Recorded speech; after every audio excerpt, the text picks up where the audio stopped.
大家好，我是黑巫师。没想到吧，这么快就回来了。我的魔杖也是买1送1的。羊蝎子，在上海市行不通的。处女羊蝎子。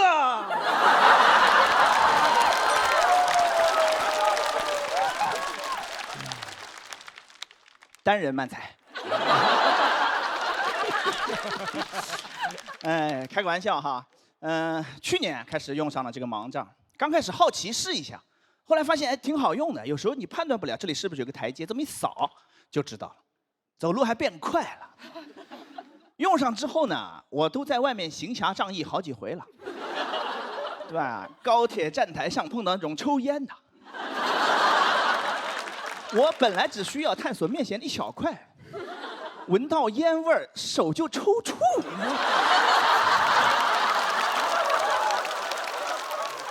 边打边道歉，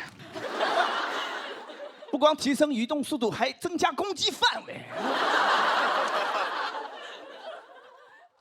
推荐。当然，你们要买的话，建议跟墨镜一块儿买。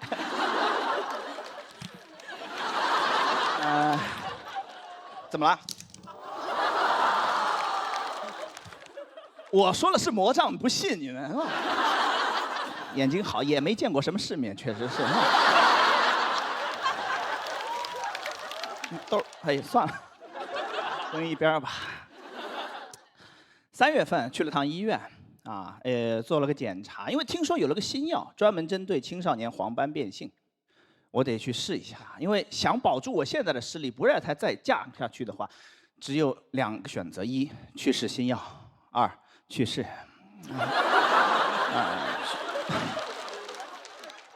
开玩笑的，有时候也是一条路，去试新药，然后就去世了，是吧？我这个还是比较安全的，是吧？医生做了个检查，说看了半天，你好像不是这个病。我说耳朵也坏了。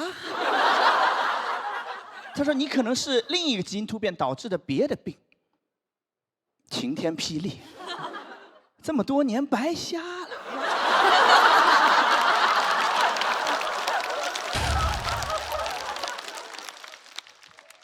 他一讲完，我当时就眼前一黑，但我知道我眼前的黑已经不是以前的黑了。我爸妈也很错愕，说这么多年给孩子耽误了。我老婆赶紧豆包搜了一下，赶紧安慰他俩说，没耽误，这个病也没得治。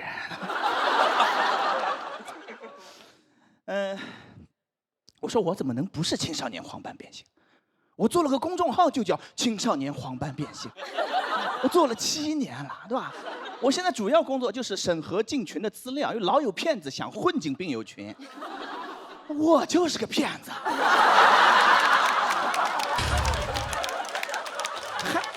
还防别人的，家贼难防。我还问人家，我说你确诊了吗？没确诊，赶紧去确诊，不然看我们这个纯浪费时间。我浪费了7年。一个盲人能有多少个7年？你现在告诉我不是个病，我该怎么办？我该如何自处？我要不要退群？退还不好退，我是群主。妇联选主席选了个男的出来。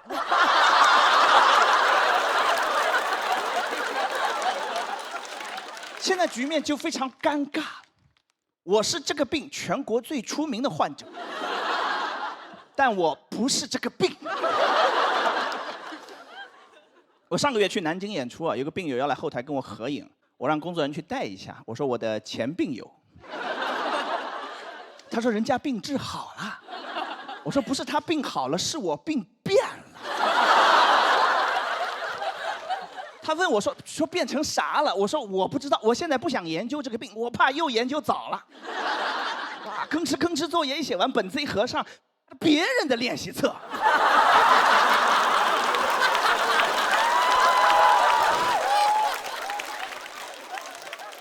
我对要把这个病治好已经没有任何的执念了，因为这么多年已经麻了。因为每年都有很多那种新闻，某某科技突破，盲人或重见光明，都看到过吧？或重见光明，或你就先别出来吹了，你等哪天定了你再说。你说嚯，重见光明了。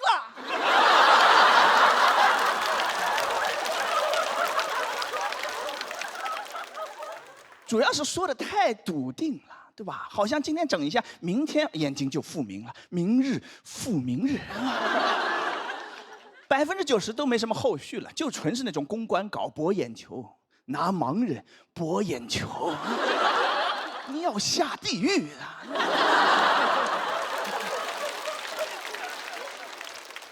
而且啊，写这种稿子那种媒体老师多少也是有点责任的，因为每年就集中那几天密集的报道。6月6号全国爱眼日，12月3号国际残疾人日，5月的第3个星期天全国助残日，一个都不知道，没有良心啊你们！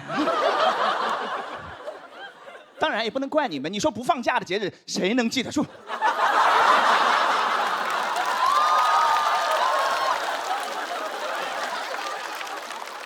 设立的初衷是好的，我们关注一下弱势群体。现在完全变味儿了，就是你到那天转发一下，表示你关心弱势群体就好了。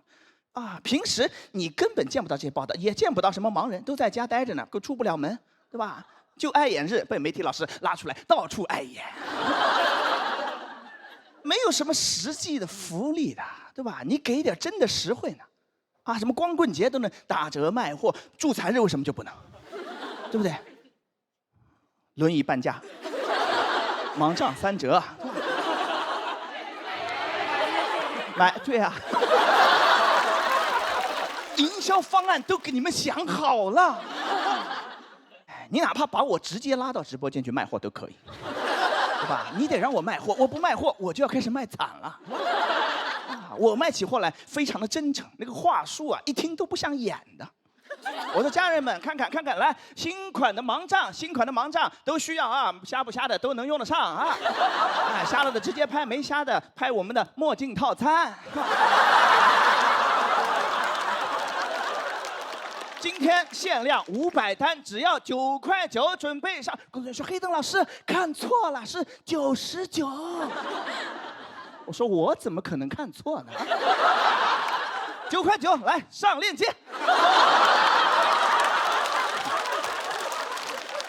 不要消费残疾人，来残疾人这消费，朋友们。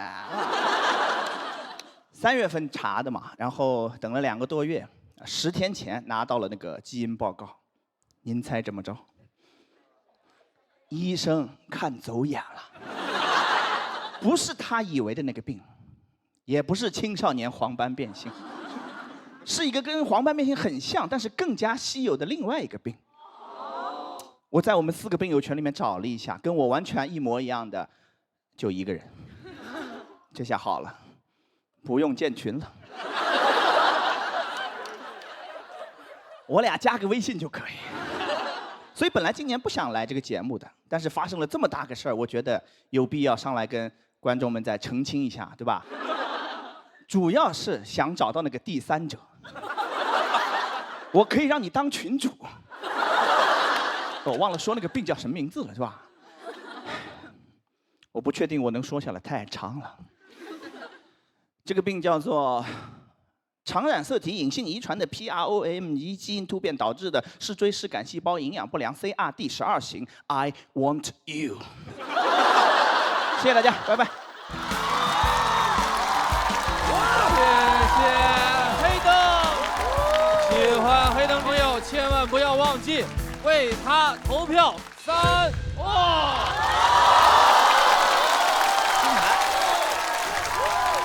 黑灯，只有你看不清，但从大家的欢呼声中，你应该知道，你触发了金牌挑战。哎呀，好精彩！黑灯，我是庞博，我在你右手边。哎，哦，这个是吧？是的，是的。好，差不多的。我指你不会觉得不礼貌吧？没有没有，因为你根本没指着我。其实去年黑灯说，可能以后不录节目中的脱口秀之后，我们还真有点遗憾的，因为不光是黑灯代表的这个题材和人群，黑灯本身就是一个很优秀的脱口秀演员和喜剧人，就是很高兴你能回来，但没想到是这么个原因。真的是精彩。我之前只从那个视频里边啊，这卡段啊看的比较多，在现场看，哇，他好过瘾！你这说的太好了，乐得我眼泪都出来了。我，你真的应该出来，因为这个跟你题材没关系，我觉得跟你的才华有关系。我觉得你没有，我才华还在呢，线下巡演没有停啊。啊，那太好了。我们以前做过另外一个节目，是叫《忘不了餐厅》，是有关于一个针对阿尔兹海默老人的那一个故事。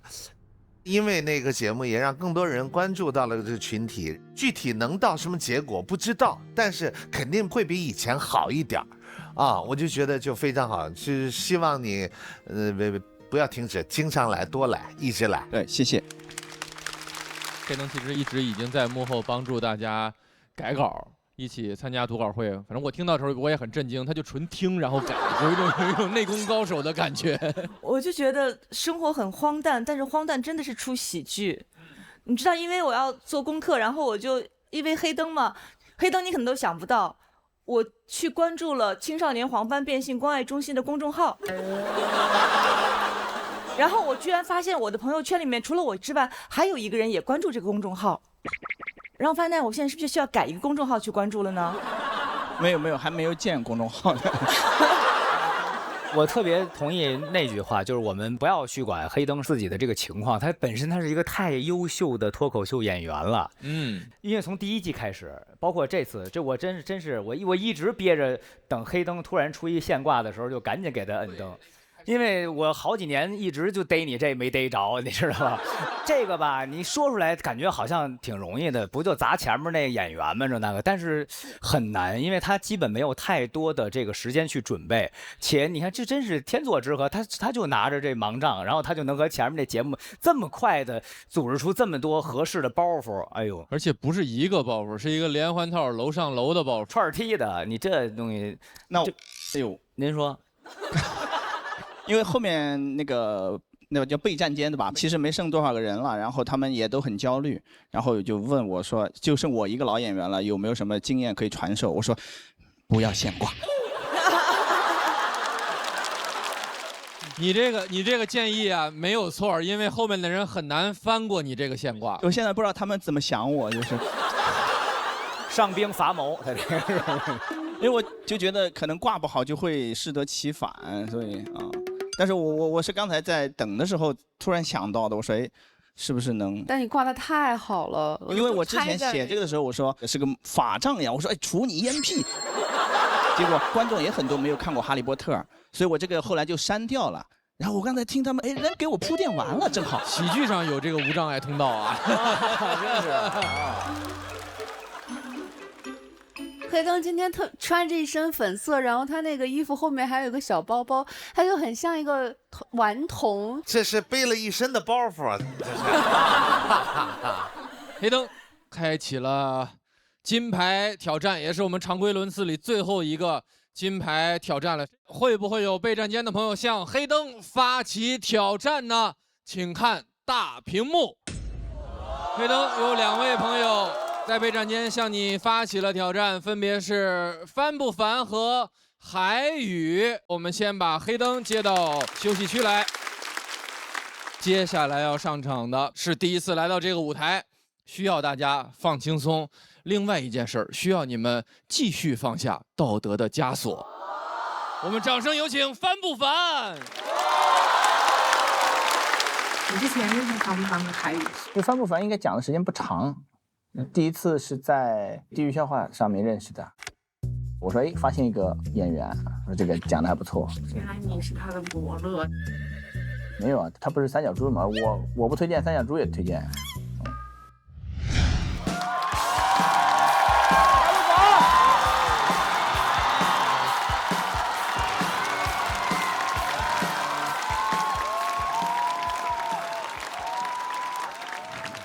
Hello， 大家好，我叫帆不凡啊，鼓掌吧，嘿嘿。又是个残疾人啊，对，一直熬到最后，残熬会。大家现在对残疾人讲脱口秀应该已经习惯了吧？不习惯也不用紧张啊。我虽然第一次站在这儿，但是爱奇艺已经给过钱了啊。我这个手是先天的畸形啊，右手只有3根手指头能用啊，中指和无名指是缺失的。怎么说呢？我跟黑灯一样，伸手不见五指。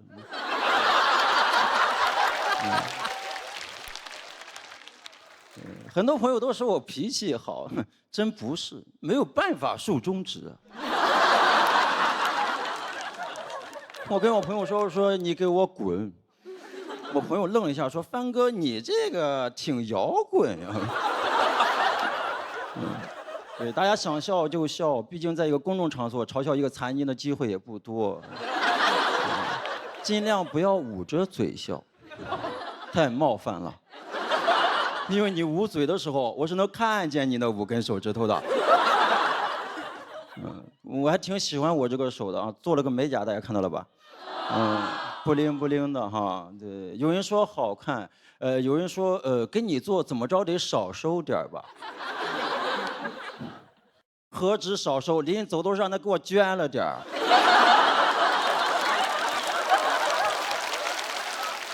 左手也很特别，指关节伸不开，只能这么勾着；腕关节也是固定的，也只能这么勾着。就这么说吧，我要是去挂单杠呀，只要没人把我取下来，我能挂到挂。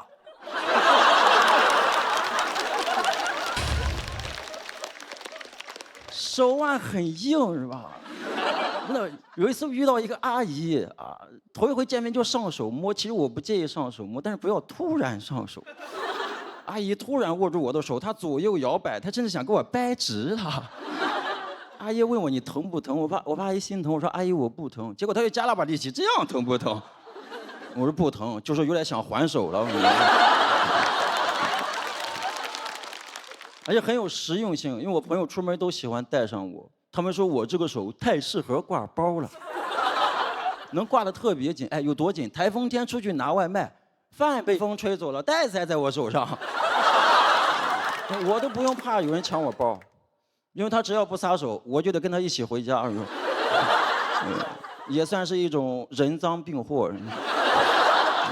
最大的好处是教育意义。我有一次去电玩城，一个妈妈不想让孩子玩游戏，就看见我的手了，转头就跟孩子说：“看吧，游戏玩多了，手就会像哥哥那个样子。”我说：“弟弟，你别怕呀，哥哥这个手啊，他是写作业写的。”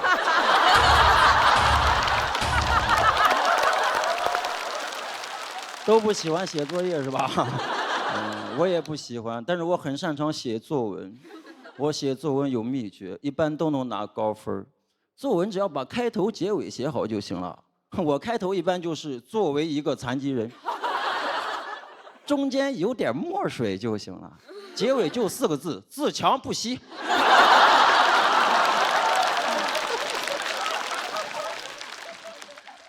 我这个手能选择的工作不多了，像什么二胡、卖艺、按摩、推拿，这些传统的残疾人手艺啊，都做不了了。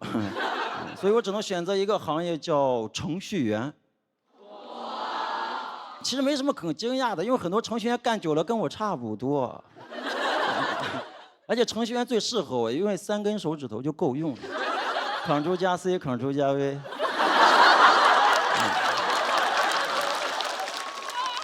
哥哥，你也是吗？啊，你也是，那你其他手指有点多余了啊。开个玩笑，开个玩笑。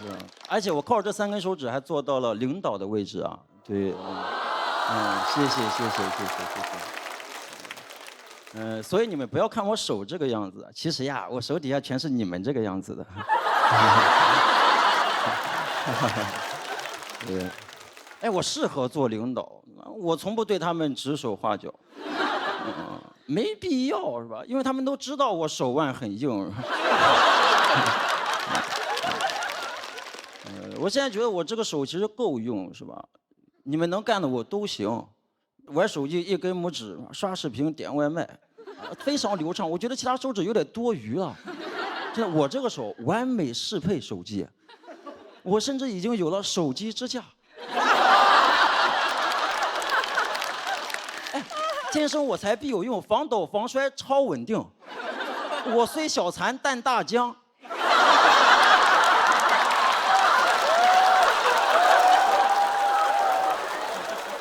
总有朋友说，哎呀，手握不住手机，掉下来砸到脸了。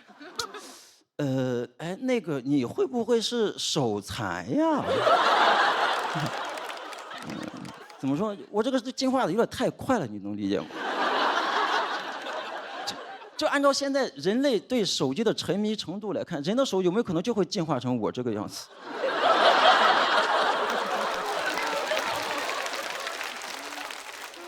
所以我这个应该是对未来人类的进化的一种探索。所以我不是残疾，我是人类的一种概念机。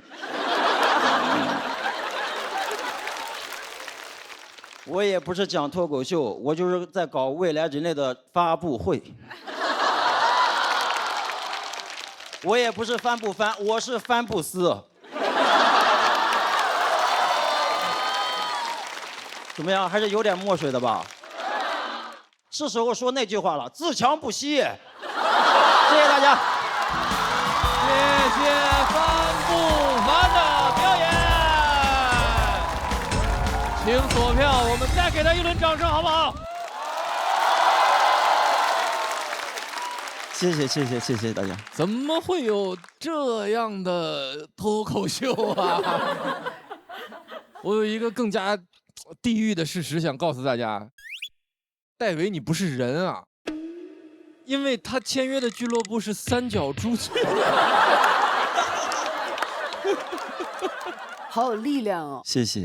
你的力量，我觉得已经到达一种我们真的会觉得我们是没有进化好的那一步。你是一个先驱者，我们是坐骑，是坐骑。对不起。太好了，太有感染力，太有那个能量了。谢谢。然后你让我们觉得这个世界到底怎么看待，是我们自己决定的。没有故意要冒犯你们啊，真的。这不是故意的。你是怎么进化出这套理论，或者是你是怎么？因为我觉得你可能一开始肯定是会有一些，比如说会自卑吗，还是怎么样？但是你又从一个漩涡当中长出来的感觉。其实自卑是比较早的时候，早期会自卑。你看我现在这个状态，应该不太会自卑。完全没有。对，以前会有，但是我觉得都是正常的。就每个人可能都会因为自己身上的一点什么事儿啊，都会有自卑。我觉得这个正常。我有这个进化的这个想法，主要是因为我之前写段子都在写自己手上有什么好处，写着写着发现，哎，我好像啥都能干。那我有没有可能就是，而且跟手机这个真的很恰当。是你刚才那个太丝滑了。我有一天就这么甩手机的时候，他就上来了，是吧？我就觉得哎，这还挺有意思的，我就这么写了。太棒了，太棒了！谢谢。特别感谢您，感谢您拯救了我们。不客气。因为什么呢？有的时候碰见这个残障人士朋友们啊，您讲这脱口秀啊，我们都会有一些个道德负担和心理压力。这么多人看着，给不给？给吧，是吧？你成功的拯救了我，因为你太有意思了，足够好笑，让我一点负担都没有。主要还是包袱足够好啊，这是硬实力。谢谢。所以说刚才郭麒麟说的这个心理负担是前面的黑灯啊，不是啊，我对他一点负担都没有，我对他没负担。所以说我觉得他们都是就特别强大的人，他是一个特别松弛的状态出来的。其实他讲到最后的时候，我恍惚了一下，我好像被他那个理论给说服了。我觉得好像是应该往那个方向进化。我觉得不要相信啊，段子就是段子。今天这个舞台让我有一些前所未有的属于哲学的一些时刻。就哲学，就你看待世界的方法跟角度吗？你知道，作为一个每天至少被手机砸1次以上的一个人来说，我突然发现人跟人的身体只是不同，而不同它决定了我们跟世界连接的角度方式是不一样的。除此之外，它没有其他的不同。这是我的感受。谢谢你带给我这样的感受。谢谢帆布斯。谢谢帆布斯，非常精彩的演出。那我们等3位都表演完，一起来揭晓分数。请你来到黑灯的身边。黑灯，你不会要去接他吧？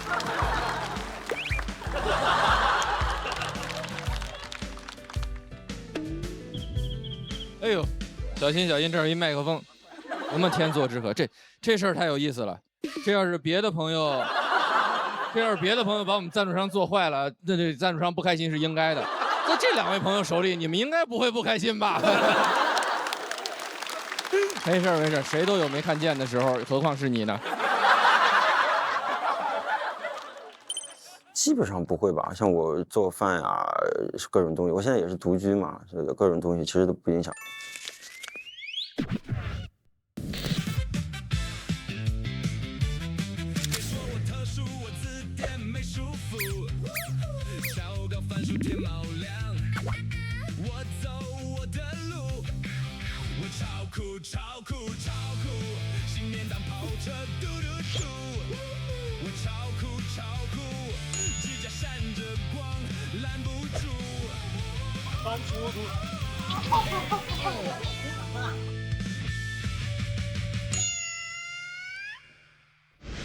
我们还有第3位要上场的朋友，大概率不会延续这个轨道继续向下，而且他也是第一次来到这个舞台。很多朋友希望人生是旷野，但这位朋友出生就在旷野。我们把掌声给到来自一支麦的高原男孩海宇。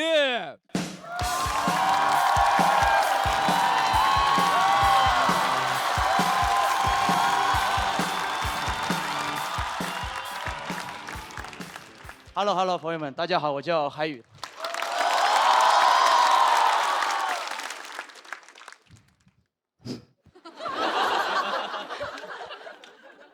说实话，朋友们，现在我的稿子是什么，我已经完全忘记了。我今天的表演主题只有几个字：关爱残疾人。太难了，朋友们。我走上这个通道，我第一次为我身体的健全而感到。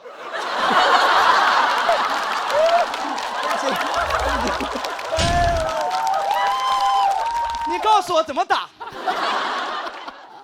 中国历史上有谁一次性打过2个残疾人？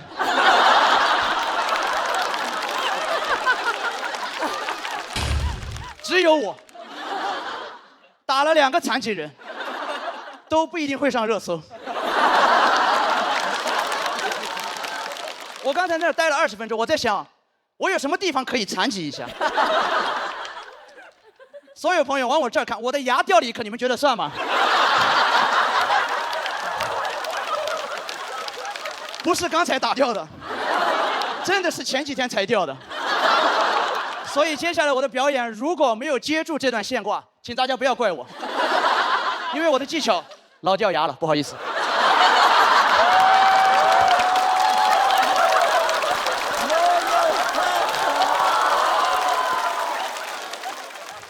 谢谢大家给我的热情，我们现在可以听正常人讲脱口秀了吗？可以，对不对？谢谢大家，我叫海宇，开始我的表演。自我介绍一下，我是来自四川省甘孜藏族自治州，大家听过这个地方吗？感谢大家，因为跟人介绍家乡会很困难，基本上大家听到就会问，甘孜州是那个明星丁真那个甘孜州吗？我说对。他说那你把他的微信推给我一下。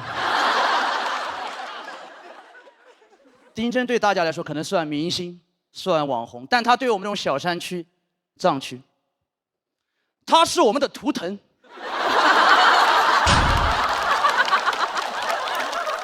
因为没有哪个明星比他走红的更简单了。传闻中，就出去买了2桶泡面，被拍了几张照片发出去，网上所有人网友炸了，说这个笑容太纯真了，他就火了。他火了之后，我身边所有藏族哥们儿疯了，说他有老子纯真吗？他。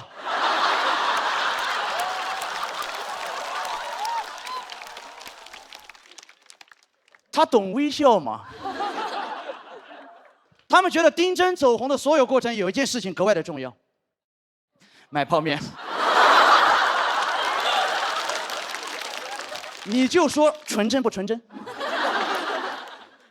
那段时间他们天天出门买泡面，我们县城超市老板出门买泡面，但凡看到大街上有游客拿着手机照相机在那拍，他们就开始表演纯真。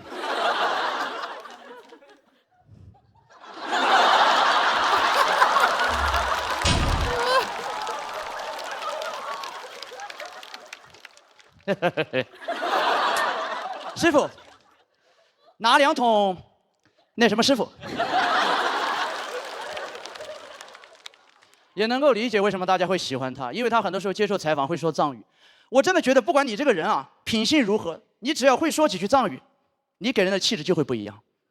因为我们小的时候，所有的电视剧都被翻译成了藏语版，然后这个电视剧就没办法再看下去了。你们有没有看过藏语版的《古惑仔》？发生在香港的甘孜故事，山鸡哥哥说：“老今天卸你一条腿。”扎西德勒。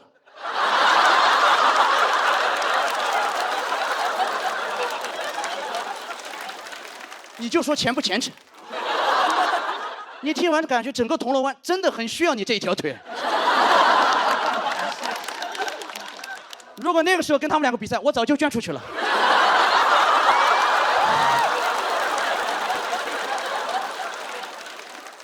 《还珠格格》也是藏语版，多少人的青春，《还珠格格》说藏语，一个汉族人扮演的满族人在说藏语。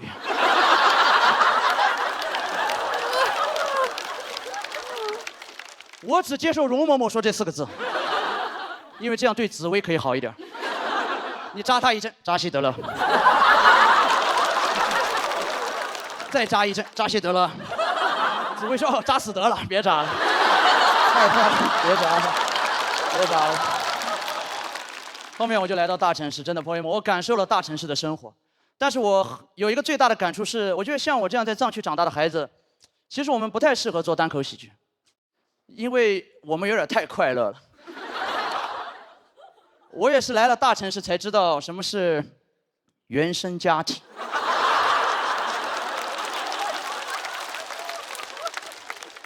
我们那边真的没有，我们原生态家庭。我当时有一个同桌，他高考前的数学模考考了137分，他跟我说他回家会被他的爸妈打死，原话打死。理由是他上次考了140分，退步了。我真不理解，我当时的心态就是那种非常传统的篮球教练。我想这3分有那么重要吗？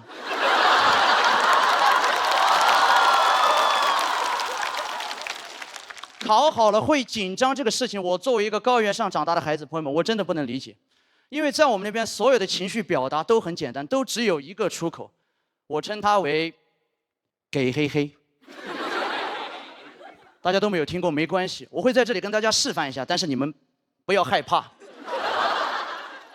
好不好？我不会突然变异。很简单，就是说，不管我们的情绪是什么，我们小的时候面对草原，我们就会本能的吼出这么一声。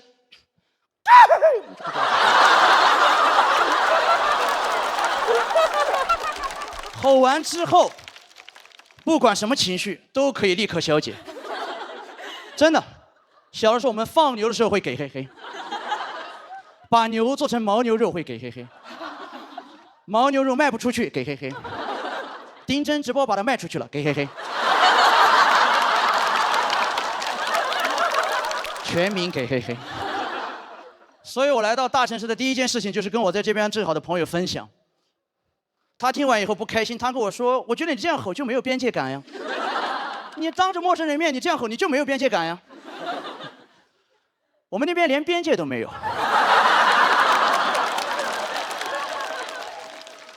所以我们敢。我总结过我生活的很快乐的原因，是因为我们那边的父母就这么养我们，你懂吗？他们对孩子没有什么期待，因为他知道自己是什么货色。高原上真的没有望子成龙、望女成凤，因为他知道这么多年生活在那儿，高原上不长这个东西，全都是牛和马。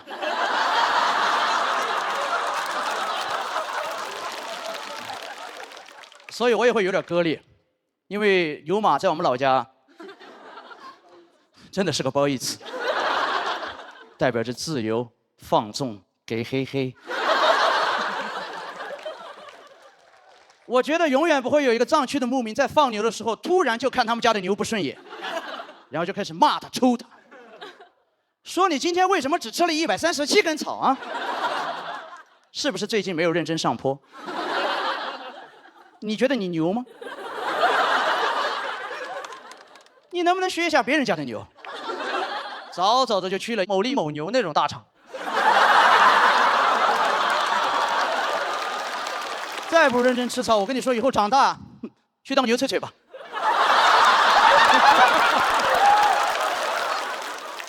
所以吼出来真的很重要，朋友们。我在大城市待了很多年了，我身边大城市的朋友已经没有人有吼叫的能力了。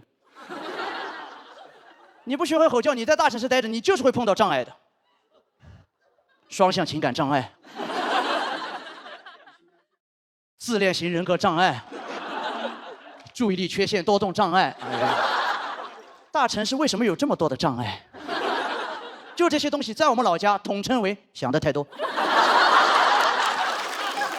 也就是不给嘿嘿。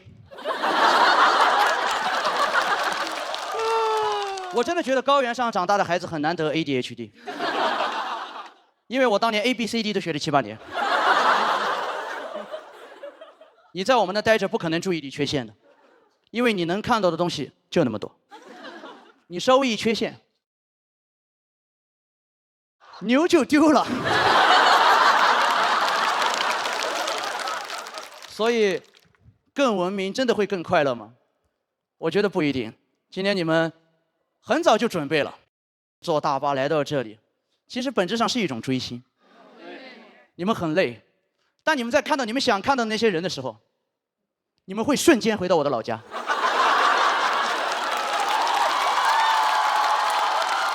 对，就是现在这种声音。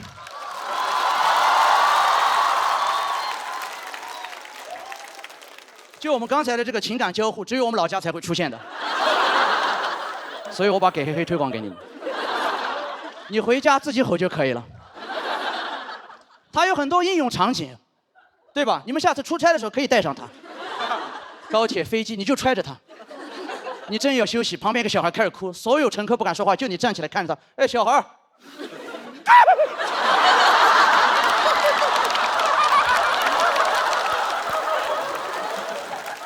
你有没有骂他？你也没打他，甚至这句话跟他的爸爸妈妈没有直接的关系，但是所有乘客都会向你投来一个眼神。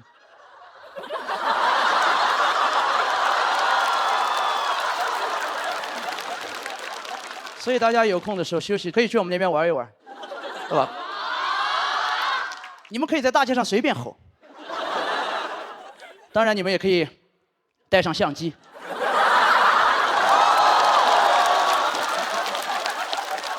如果你们看到有人冲着你们笑，不要害怕，我们以为你们是星探。下一个丁甲要来了。我讲完了，朋友们，谢谢你们。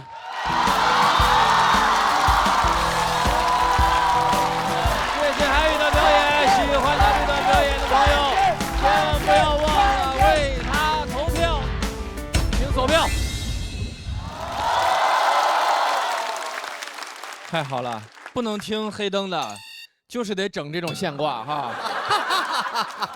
这现挂是你弄得好的，它就是好。这是给逼急了呀，这是、太强了。我说这一组从头强到尾，我觉得他特别聪明，因为前面的那个势能已经把整个场子给掀起来了，他又现挂了一段就更热了。结果他往后越来越猛，越来越猛，我就坚信真诚是能够打败一切的魔法。还有点难度，那个是，这怎么叫？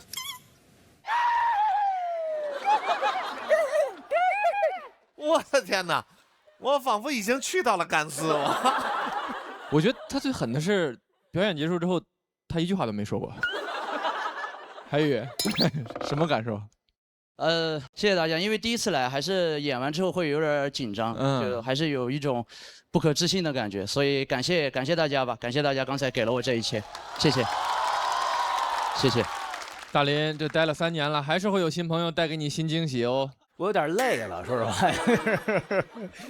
这个密度太大了，而且它特别厉害的点在于，本来已经特别热的场子，他没有说我就一定咣咣咣咣咣我全凿给你们，然后他还敢去等，还敢这么去演。我知道您那边有转世这么一说啊，就是就查没查过之前是哪位大王转世的？您这是？您干这个干多少年了？今年是第6年。行，我没什么，我就想给黑黑了，我现在觉得。好标准啊！大林这种内敛的性格，需要偶尔自己给一下吧。啊，我前段时间刚去过藏区，就是你一下给我带回到那儿。那儿的善意，那儿的纯真，就是大家会彼此看到，好像就像你描述的那个画面，就是大家无论语言都可能不通，但是大家会给你一个很热情的微笑。是你掏相机了是吧？我牙掉了，最近就不太敢笑，不好意思啊。还有你说到那个牛马的时候，我还真的有点感动。就是本来牛和马就是好像我们以前会说是诗和远方的一样的地方，但是现在它就变成了一个好像很疲惫的词语。对。然后你说到人真的文明了就会快乐吗？就是你说到了，不光你给我们了很密集的快乐笑点，然后你还会让我们想到很多东西。我觉得太棒的一篇了。谢谢老师，谢谢，感谢。然后好像我们都把。就是哎，你教我一下，是吧？只要音调够高就可以。你给再来个标准，它可以是任何东西，只要你音调是桃花山口也可以。我觉得在这么一段自由奔放、酣畅淋漓表演之后，你做任何的评论都显得特别不给黑黑。但是我还是从中感受到一些很特别的东西，它是一种很可贵的表达，只有海语可以表达，就是任何人的纯真都不为别人而存在，只是因为纯真是他们的生活方式。所以谢谢你带给我们这种给黑黑。谢谢，感谢老师。谢谢。我们一直觉得是温文尔雅，然后老是把一些能量输送给别人，然后自己一直是很沉稳的状态的鲁豫老师，我就特别想听一下你的给黑黑。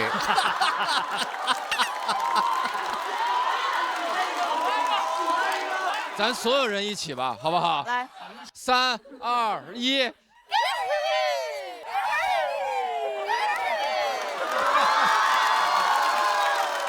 我怎么刚才突然有一种阿凡达开会的感觉？太棒了！因为以往我们有时候听音乐的时候，大家会说一些少数民族的音乐会带给我们那种自由奔放。我今天特别开心，是脱口秀的舞台上也开始有这种气质、这种风格、这种本真的东西，有演员开始传递它。谢谢海宇，谢谢。感谢老师，谢谢。海宇自己的专场也在演嘛，叫那个不纯粹，对不对？哎，是的。大家有看到他的专场门票背后是甘孜的景点，如果你去了之后，值得留下来驻足，好好看一看，掏出相机，端一碗泡面，在那儿拍一张照片的地方。所以也谢谢海宇。对，我在这儿谢谢大家，我特别感谢一下成都一直麦喜剧的工作人员，是他们设计了这个票根，所以我们把掌声献给他们幕后的工作人员，好不好？谢谢大家。海宇是把我们带到了一个特别辽阔的藏区草原，他们的天然的快乐、原始的快乐，会给我很多的感动和很多的向往。我其实真的已经很久没有给黑黑了。我现在在城市生活，其实我已经没有给黑黑的能力了。我确实很怀念当时可以随意给黑黑的自己，这也是我想写这篇稿子的原因，就是找回这种能力嘛。高原上的云，它其实就给你一种，你看着会有一种自由的感觉。你现在看到的天空，其实你会觉得离你还是比较远，对不对？但是你再往下走，越往我们老家走，你会感觉你离天空的距离会越来越近。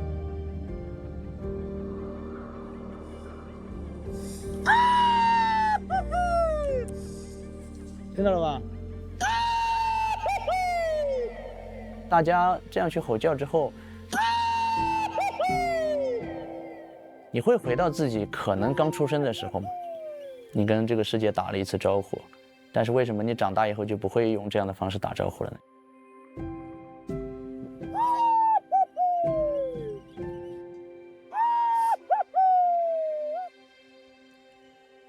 生活在这样的一个地方，你听到的就是风的声音、鸟的声音、虫的声音、牛的声音。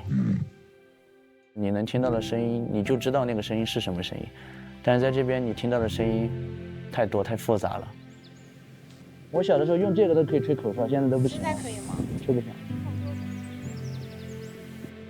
退化了，真的退化了。嘿嘿。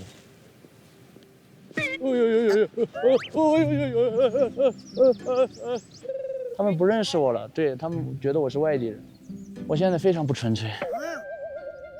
如果你进化出来了聪明，进化出了成熟，当然是好的。你在进化这些东西的同时，你肯定也会进化出一些对应的复杂、对应的圆滑、对应的人情世故。希望一切可以变得简单一点。虽然它肯定不会发生，但是我希望有这么一个世界，大家都是傻子，都是简单的人，能够退化一点会更幸福。燕子啊，燕子啊，你飞过了美丽的岛屿城哟。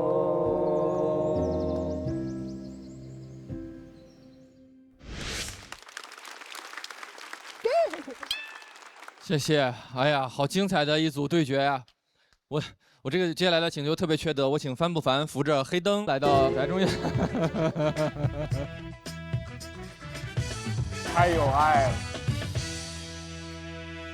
在场有一位算一位，没有人能猜出结果。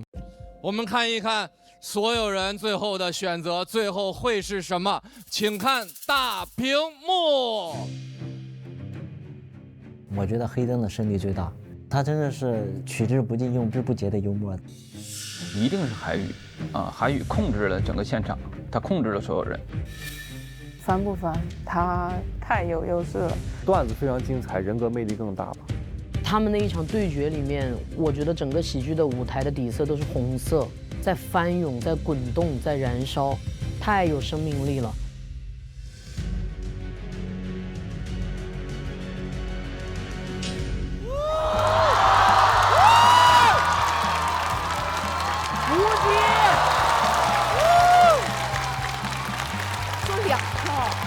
这是第一次一组对决的3位朋友都超过了200票，黑灯的成绩216，帆不凡的成绩208，黑灯也已经打平了第一场的最高票，而台语的成绩218票是截止目前为止最高的分数。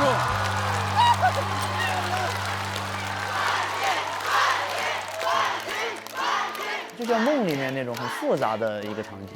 我赢了，我知道我赢了，就是脑子里面就一直在重复这句话，期待这一天，期待了太久了，所以一定要记住这些时刻，不要辜负这么久自己的等待和期待和渴望。第一次在韩语上看那种血性，藏族爷们的那种气概，就不畏惧任何的舞台的那种感觉。韩语应该代表了一类演员，不被人看好，不被人认可，在线下一直深耕。大家看到是拿这么高的票，应该很多现在还在迷茫，还在线下，然后有好内容的演员会被这段所激励到。那组对决确实非常非常精彩，甚至有可能是《喜剧之王单口记》这个节目里面最精彩的对决了。感受到吼叫的力量了吧？喜剧的内核是吼叫。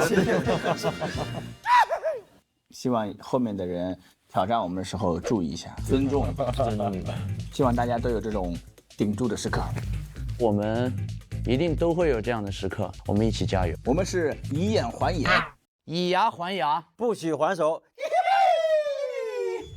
我要遗憾的请帆不凡再次扶着黑灯，走一段崎岖漫长、没有任何功德的路，没有任何悬念，等你们回来。哇，太厉害了！再把掌声送给舞台上的韩语，请前往晋级区并领取属于你的金牌。感谢感谢感谢，大家都站起来了！感谢所有现场的观众。我想，只有在喜剧的现场，一个人暴打2个残疾人，然后才能赢得全场的欢呼啊！我觉得刚刚的比拼没有输家，但喜剧胜利了，谢谢各位。随着刚刚一组非常激烈的海语暴打残疾人，18组常规挑战全部结束。向备战间的朋友宣布，还没有上台表演的演员，你们将开启最后的车轮战，角逐最后一个直接晋级的席位。如果最高票数达到或者超过200票，他依然会获得复活金牌，而其他的朋友将全部待定。车轮战第一位出场的朋友，那之前是一位短剧演员，现在重生了，来到喜丹的舞台了，掌声有请张无为。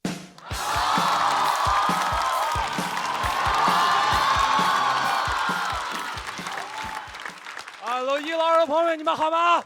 哇！谢谢你们，谢谢你们。跟大家介绍一下啊，我叫张无为，然后是一名短剧演员啊，短剧演员。我发现现在很多人都在吐槽短剧。我朋友说，张无为，看完你演的短剧，我要尬死了。我说你要尬死了，你只是看。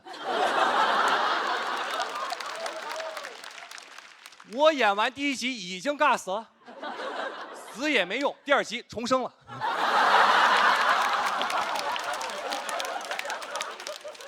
上部戏演个是个霸总，导演总让我做一些很浮夸的动作，在那部戏里面，我接电话全程一个姿势，朋友们，拿那个手机杵在太阳穴上，说话女人。摁完一部戏，鬓角都斑秃了，生活中都改不掉。外卖来了，我说说话女人，放门口吧，谢谢。不仅动作尬，台词更尬。我最爱说2个字：有趣。什么都能引起我的兴趣。感觉我这个霸总是个 I 人，人格 INST， interesting。演的时候不理解这个角色很割裂，一边演绎我一边扪心自问，我说为什么？为什么我这么有钱，但没见过世面？女主就骑辆自行车，我看着她，我说有趣。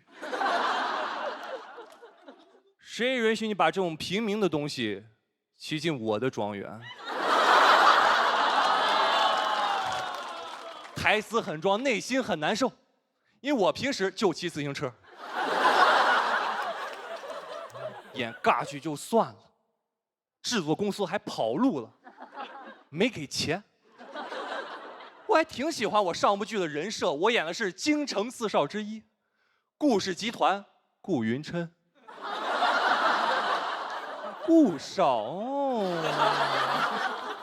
拿不到尾款。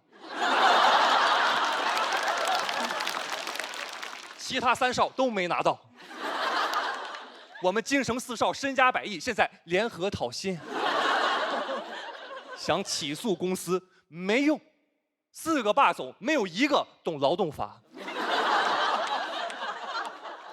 哥几个想一晚上一招没想到，只是一味的扶额苦笑。4少异口同声，有趣。不仅有很多人吐槽短剧，很多人更看不起短剧，觉得我们短剧很 low。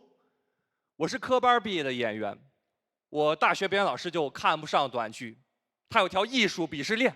朋友们，我们老师在朋友圈只给演话剧的点赞，短剧从来不点赞，已经很好了。他知道我说脱口秀，给我拉黑了。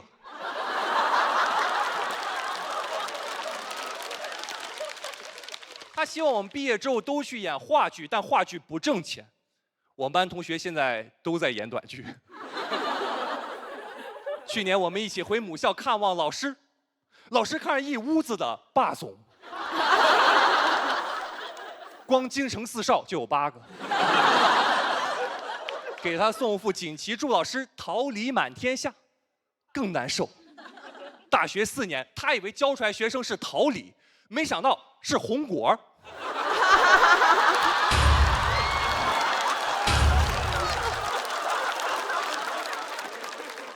开灯了，有趣。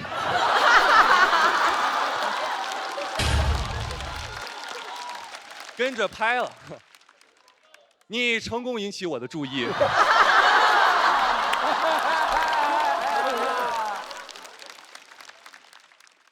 老师很失望地看着我们，你们那个短剧演得太浮夸了。我是这么教你们表演的吗？说句公道话，不是。老师教我们的是话剧表演，更浮夸。我们大学4年学了4年的话剧，所有同学生活中带股话剧范儿。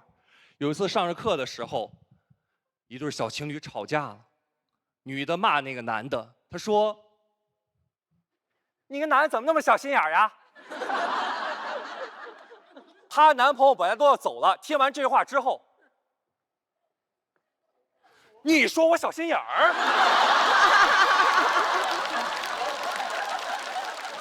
我小心眼儿？我的上帝！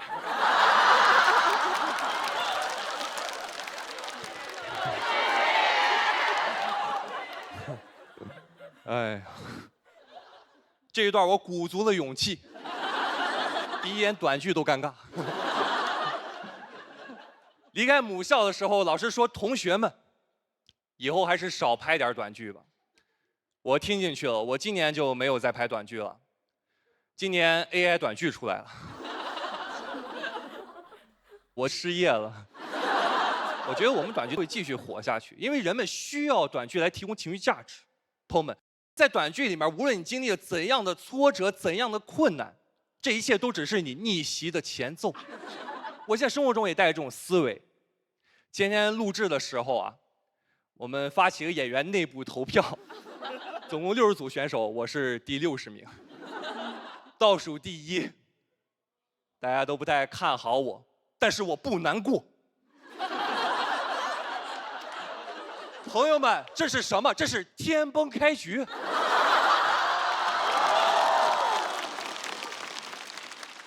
我是演短剧的，我太熟了。我当时看倒数第1，我说稳了。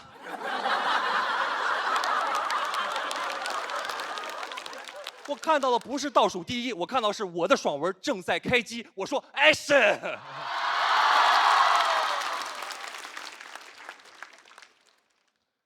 真的，本来很悲观，一下心态就转变了。什么待定区、晋级区，都是我顾云琛的舒适区。今年是喜丹录制的第3年，我说3年之期已到。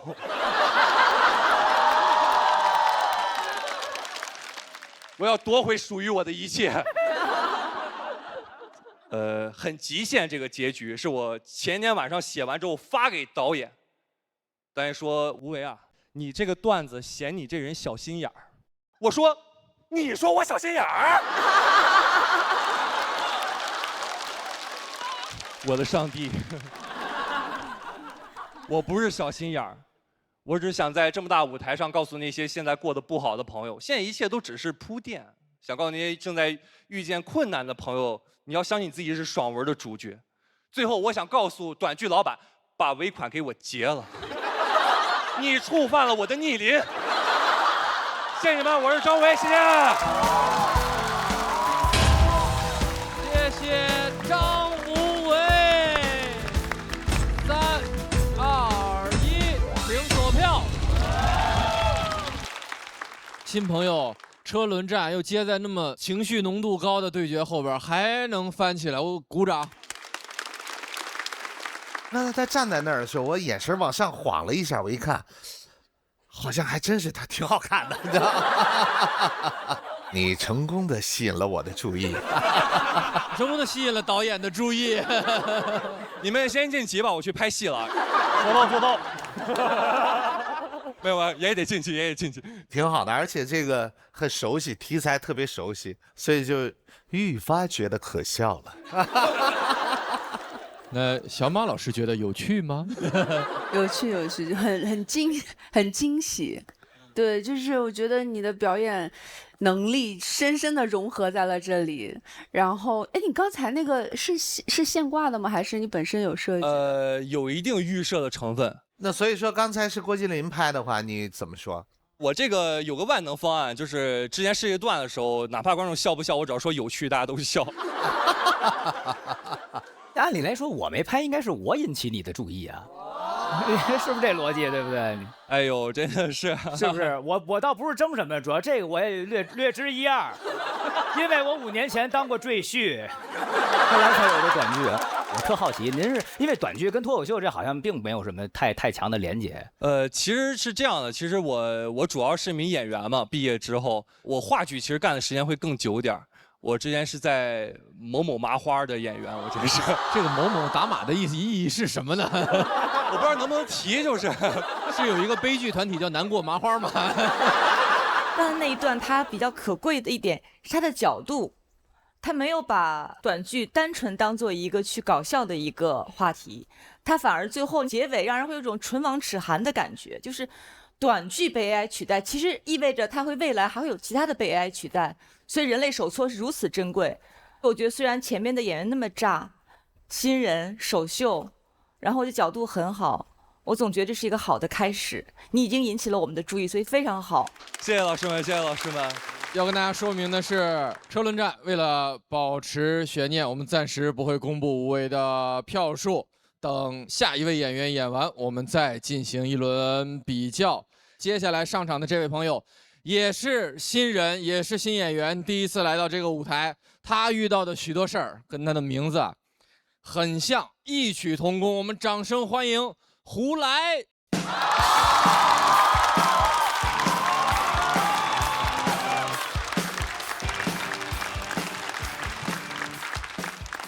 哎，1楼2楼的朋友们，你们好吗？哇，开心开心啊！很高兴上电视了啊！其实是第2次上电视了，第1次是家里发生了一场火灾。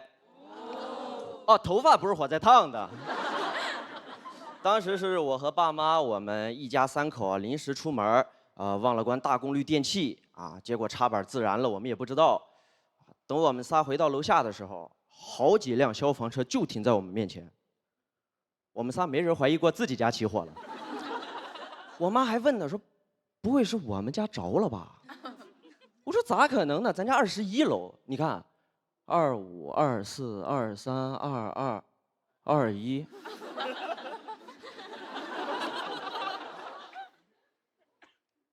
21、22、23、24、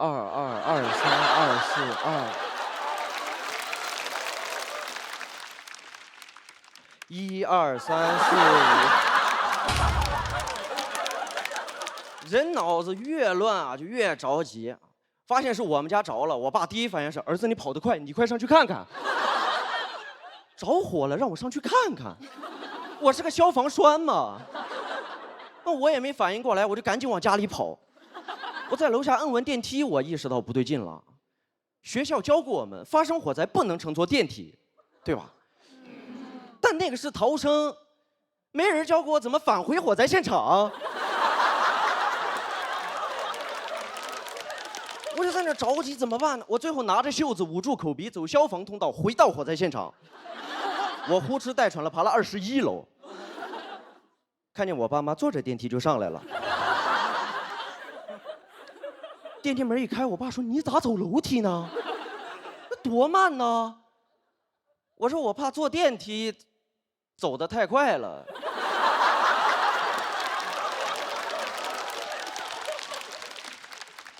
好在上来火已经扑灭了啊！消防人员解释，火灾的源头是一个老化的插板啊，那个插板我们家用了20多年了。全家一致觉得，哎呀，扔了太可惜了，不如拿来把家点了吧。但家里东西是都烧没了。我那年高2，我那天一共发了2条朋友圈啊，第1条是我拍了2张消防车的照片啊，配文是也不知道谁家起火了。第2条我家，我那同学问我说啊，你家起火了，作业是不是都烧没了？谁这个时候还会管作业呢？我说烧没了，他哎呦，真羡慕你啊！你羡慕啥呀？我都做完了。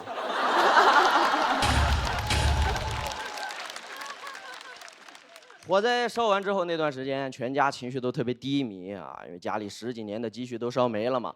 啊，直到后来收拾屋子的时候，我妈翻出来一张家财险的表单，发现原来可以申请保险公司的赔付。因为火灾嘛，东西都烧没了，造成了多少损失全靠自己填报啊，就是烧没了什么你就写什么。那在我们家看来就是想要什么我们就写什么。火灾能实现愿望，插线板报恩来了，没白养他20年呢。感觉他点的也不是房子，是生日蜡烛。大火烧的噼啪响，在我们听来就是一个动人的旋律，和所有的烦恼说拜拜。我们全家就开始征集家产。我妈甚至都开始问我说：“儿子，你那300多的吉他是8万5买的吗？”放眼2档脱口秀节目，没人比我妈会上价值。能听出来我家没什么法律意识。当时那个表单上写的，我家7台手机，2万的貂皮大衣，3箱茅台。写完了觉得不过瘾，还加了一个青花瓷的花瓶，1台金丝楠木的茶几，和一卷唐伯虎真迹。感觉来我家得买门票。我一下午就上网搜当年慈禧有啥我写啥。我写到最后看着这个表单，感觉我家是被8国联军烧了的。当时谁劝都不好使，那是我家第1次创业。还好最后我妈有个律师朋友看完了我们的表单，说你们疯了吗？啊，你们这个叫骗保，但凡起诉了最少判你们10年。不是你们家房子才值70多万，家具烧了3000多万呢。最后啥也没得到啊，唯一给我留下了一个教训，人还是得活在当下，因为你不知道灾难会不会先到啊。我当时暗恋一个女生，但是不敢跟她表白，我就每天啊写一张小纸条，然后折成纸星星，我打算折满1000颗就送给她啊，还挺浪漫的，对吧？折到700多颗就给我烧掉了。那天他看了我的朋友圈，也来私聊我，我们俩聊了几句，我就跟他坦白了，我说，本来给你准备了礼物，但是都烧没了啊。他问我准备了些啥，我说5管口红、3瓶香水和一卷唐伯虎真迹。聊到这儿，谢谢大家，我是胡来，祝你天天开心。听锁票，这又是多灾多难赛道的一位新朋友啊。是真事儿哈啊，是真事儿，是真事儿。2017年12月22还是24来着？冬至那是，我不是那个保险公司，不用交代的这么具体。我们要看一下张无为和胡来投票的结果，请看大屏幕。按照规则，我们还是要先请胡来前往待定区。接下来上场的还是新朋友，他讲脱口秀可能还不到1年的时间。我们欢迎这位来自会说笑的新人演员小生。Hello， 大家好，我叫小生，我是一个双胞胎，我有一个双胞胎妹妹。我是一个人来的，想看我妹的可以直接看我。我妹从小成绩就比我好，她考第1，我考倒数第1，我到现在只赢过她1回。就出生这1回，我俩还是同班同学，老师经常分不清我俩。有次又考了倒数第1，在走廊上只是跟老师对上眼了，老师就叫我去办公室。一路上我就非常紧张，因为我不知道我是不是老师要找的那个人。一到办公室，老师问我：“你对自己的成绩满意吗？”我感觉老师也在试探我。我说我还有进步的空间，说完老师就笑眯眯地拉了个凳子让我坐，我当时就知道我来错了，但我答对了。一坐下，老师就开始说：“你成绩这么好，你平时可以多教教你姐姐。”第一次被人当面在背后蛐，比当面挨骂还难听，就一句夸我妹的都没有，一直在骂我，骂到后面我都有点恍惚了。我说老师，你是不是认出我来了？请看大屏幕。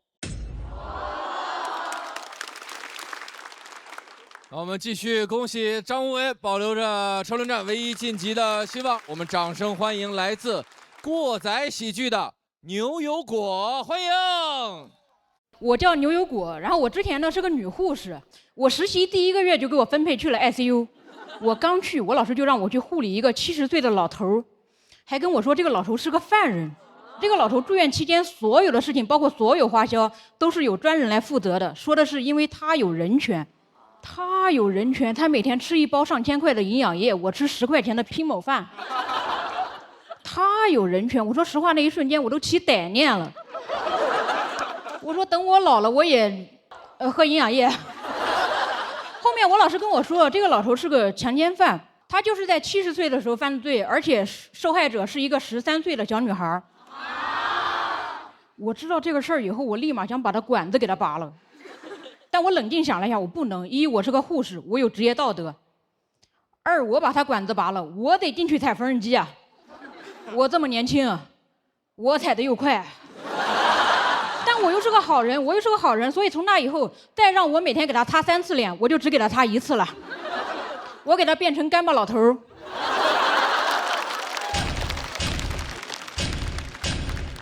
我们看看结果吧。根据规则，很遗憾，要暂时前往待定区。5分钟，我要京城苏家千金苏婉晴的全部资料，她的行程、喜好、出入场所，全部整理给我。顾少，真不行，苏小姐行踪不定，5分钟根本整理不完。有趣，那还要你做什么？虽然我5分钟做不到，但比亚迪可以啊！比亚迪闪充5分钟充好，9分钟充饱，零下30度只多3分钟，随时出发去追他。大佬王张无为采访了。不好意思。接下来这位朋友就提醒一件事儿：集中注意力，不然会跟丢，好不好？掌声有请刘奎。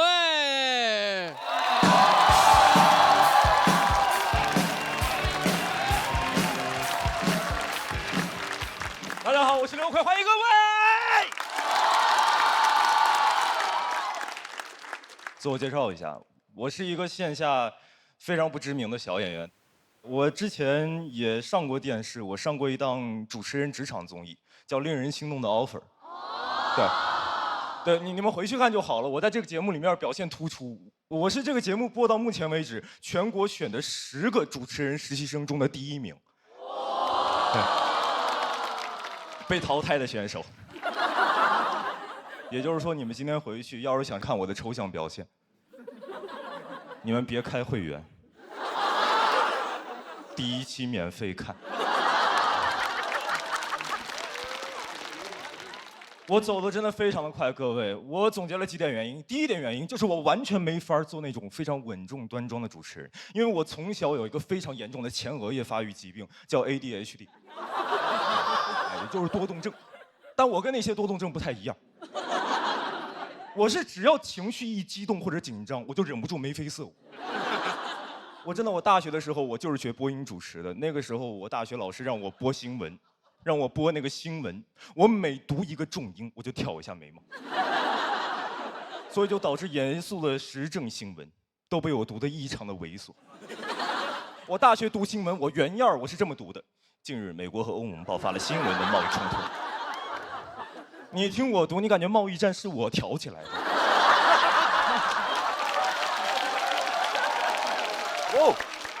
我真的从小就说我什么，大家都说我什么面相猥琐不像好人。各位，我只是有病，我控制不住我的中庭，我就是一个典型的东亚小孩，无法逃离原生中庭对我造成的伤害。这是我被淘汰的第1个点。第2个点是因为节目组他给我一个实习生安排的任务是让我采访一位明星，那个明星的名字叫易立竞。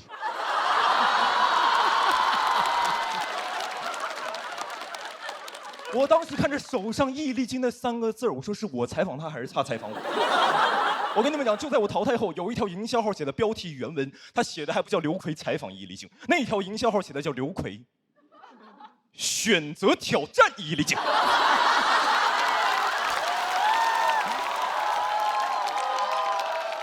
刘奎挑战易立竞，你们见过垂杨柳倒拔鲁智深吗？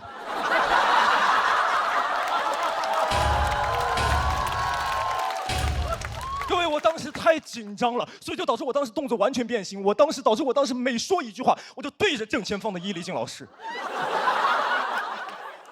挑一下眉毛。所以你们回去看，导致我在那个节目里的每一句话、每一个问题，我都不像在采访易立竞，像在挑逗易立竞。我当时全程是这么说话的，我当时就对着正前方易立竞老师，我还得保持一个礼貌的微笑，所以我全程说：“老师，您对我采访您有什么样的看法？”我回头看那个视频了，各位，我不像采访者，我像旁边西餐厅的相亲男，拿着红酒杯在那，小易呀。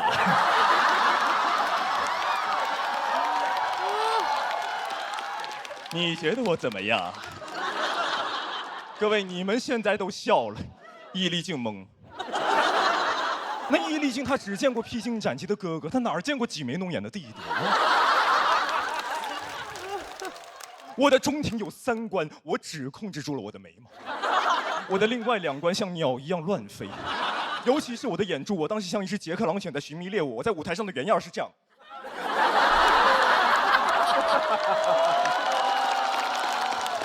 易立竞老师就在我对面跟着我的眼珠，感觉被我传染 ADHD 了。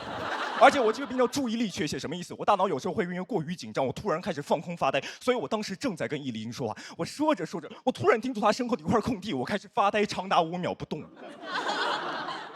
当时易立竞害怕，因为台上只有我们2个人。我一直看着他身后，因为台上有2个脏东西，一个是我，一个在易立竞身后。但他不敢回头。你们想一下，易立竞采访了20-30年，他见过无数的神经病，他还没见过鬼。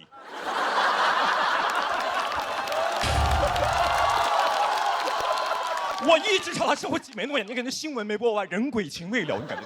就那个时候，易立就痛恨自己不是吴京，因为吴京可以随手的，吴京可以在，我见过鬼，你见过吗？对吧？那吴京可以。那易立竞不行，那易立竞是没有后视镜的，我就想赶紧结束这场访谈，太尴尬了，茶也凉了，我也累了，易立竞也碎了。我就想赶紧结束，就立马站起来跟直播间的导播我说：“老师，就录到这儿，我结束了。”导播先我一步站起来，说了一句我这辈子都难以忘记的话。导播站起来说：“啊，刘奎，咱们什么时候开始录？”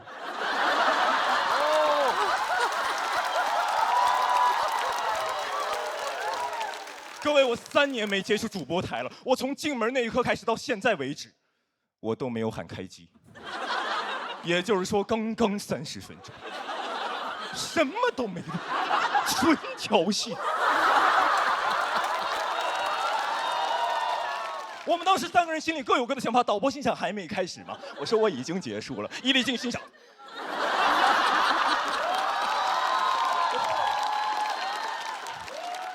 我当时把易立竞老师逼到他开始坐下来反问我问题。易立竞坐下来问我说：“刘奎，你是学这个专业的吗？有考虑过转行吗？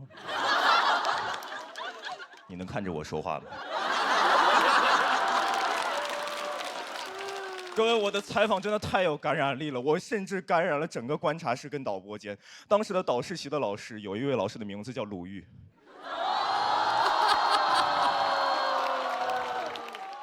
鲁豫老师拿着手上的板子说：“刘奎，我是要首先淘汰的。”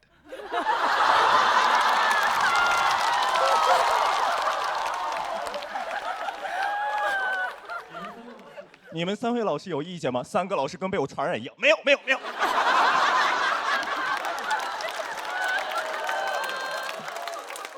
各位，真的是我走得太快了，网友们看了我的表现，都来网上拥抱我，就是拥过来网暴我。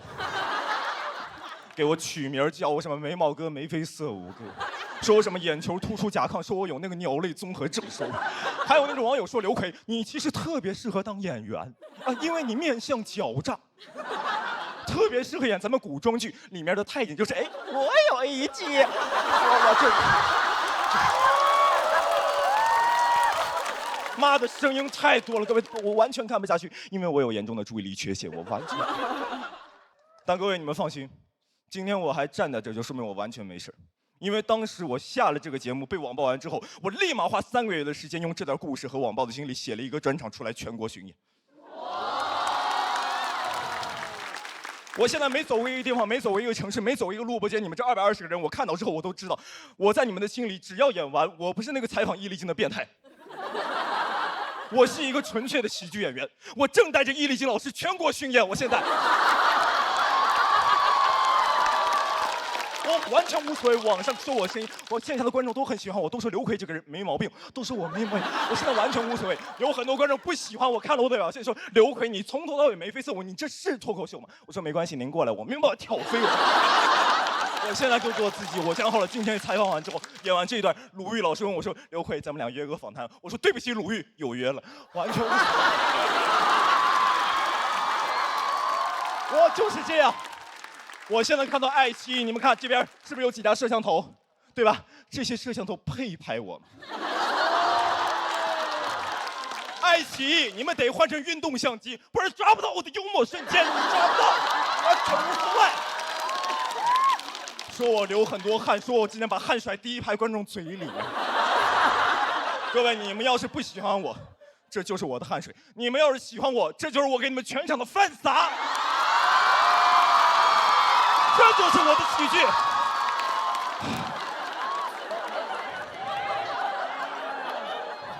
不是累了，是我的演出到这儿就要结束了。我想问各位一句：你们喜欢我的风格吗？我拿到属于我的 offer 了，谢谢你们。谢谢刘奎，千万不要忘记为他投票，请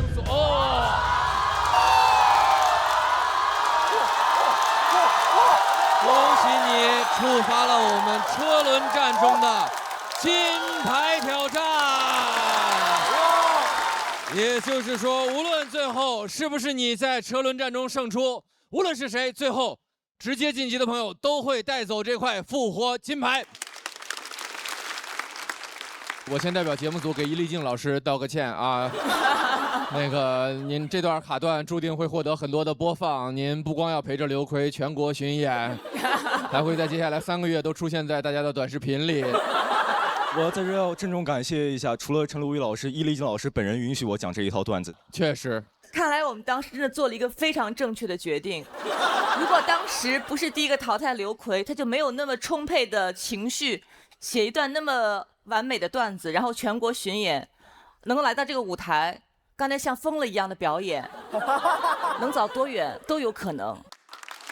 还有一点，他的脱口秀长功太多了。当时我们在初选的时候，每个人介绍自己，有才艺展示，讲段脱口秀，太凉了。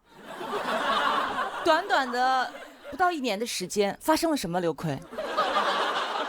病情加重，病情加重了。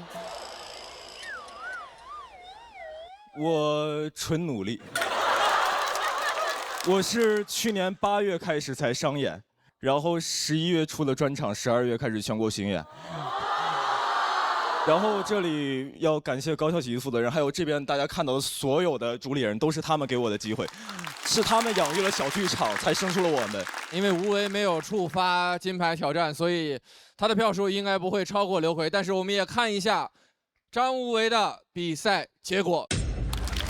哇，已经很高了，其实很高了。我觉得我们俩都努力，然后也谢谢全场的观众吧。然后奎奎，你真的很棒。我们请刘奎来到休息区。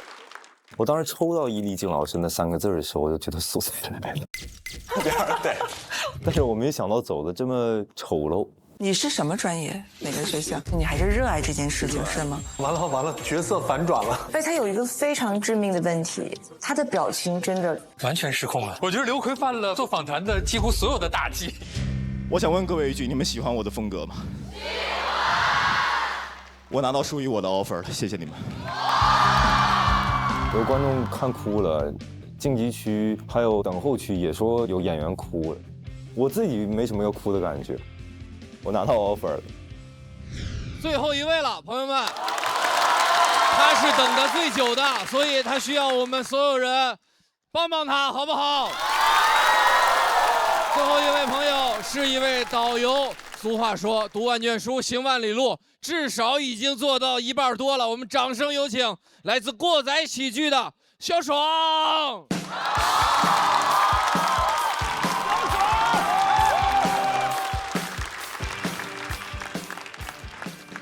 哎，大家好，我是小爽。名字叫小爽，是一个北方人，老家是河北保定，现在在四川成都当导游。我观察了一下，每次到了景区比较漂亮的地方，一般都是一个姑娘很认真的在那拍照，一回头，男朋友老公在旁边玩命的抽烟。我说哥，你不过去给女朋友拍个照吗？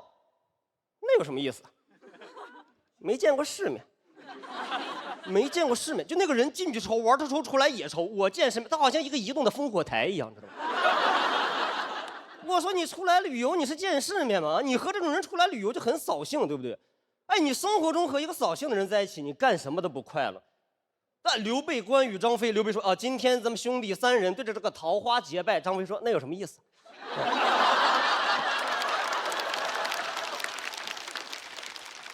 大哥没见过世面。我觉得出来旅游、出来玩，真的就要放松一点。我第二个特别讨厌的是那种旅游博主，天天发那种帖子，避雷这个景区，避雷那个景区，搞得我们现在生意越来越差。我在成都待的最厉害的一个景点，我不知道你们听说过没有？是成都周围有一个特别厉害的景区，叫做3星堆遗址。哦，很厉害，叫青铜神树、青铜大立人，古蜀国人几千年前留下来的遗址都有人避雷。避得贼抽象，你想不到他说避雷3星堆遗址，为什么离成都市中心这么远？我说你知道什么叫遗址吧？啊，人在那儿住了几千年呀，你觉得呀？那个帖子下边8000个赞，你就感觉那8000个人是往成都通勤的古蜀国人。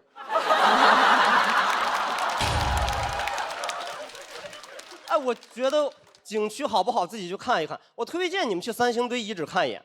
那边有很多神秘的问题困扰着当代的考古学家，对吧？你比如说，考古学家根本就不知道为什么那些古蜀国人在几千年前为什么要选择抛弃自己的都城，向成都进行一次大规模的转移。现在答案找到，因为他们觉得离成都市中心太远了呀。哪个古蜀国人他不想去成都的街头走上一走呢？你说说。哎，我真的现在看到那种避雷的帖子，我都有点叛逆了。我会怀疑，我说有那么差吗？他越避雷，我越想去了。我这避雷大理，我说我去看一看。避雷九寨沟，我说玩一玩。真的叛逆到现在，别说什么大理九寨沟，我去年去杭州演出，他说哥避雷西湖醋鱼，我上去我就来了一条。但是家人们，避雷西湖醋鱼哈。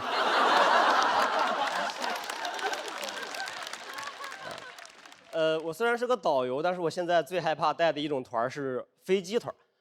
因为我带过几次，我发现我是一个极度恐飞的人。就是我在飞机上遇到那种气流颠簸，它飞机颠簸的越厉害，我身体抖动的越厉害，我身体能跟那个气流产生那种同频共振，你知道，就特别害怕。而我在飞机上抖的时候，我朋友会跑过来安慰我，他们安慰人永远是那2句话的，你听过吗？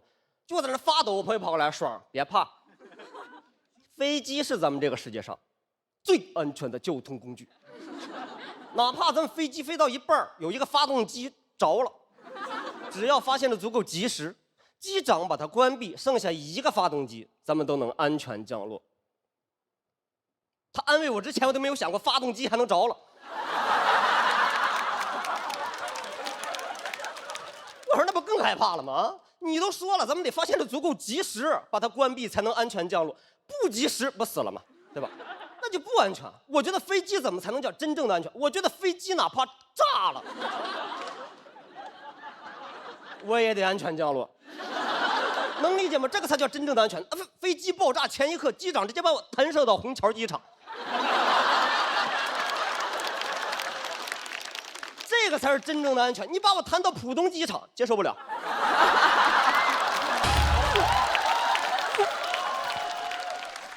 你把我谈到浦东机场，我骂你，我说避雷浦东机场。为什么离上海市中心去了？真的很害怕。我在飞机上一旦遇到那种气流颠簸，我会有一种等死的感觉。我觉得很无力，我什么也做不了，我只能听机长、听机组人员的。我觉得我临死之前，我可以反抗、拼搏一下，我做一点有意义的事儿。我看电视剧我就很感动，人家一个将军临死之前奋勇杀敌，为了保护自己所爱的人；一个大夫临死之前拼命的救人，最终倒在了手术台上。我临死之前收起了小桌板和遮光板。我说我死不死的，我坐一靠背给你调直了，是吧？死了也得坐直了啊，做一个死直男。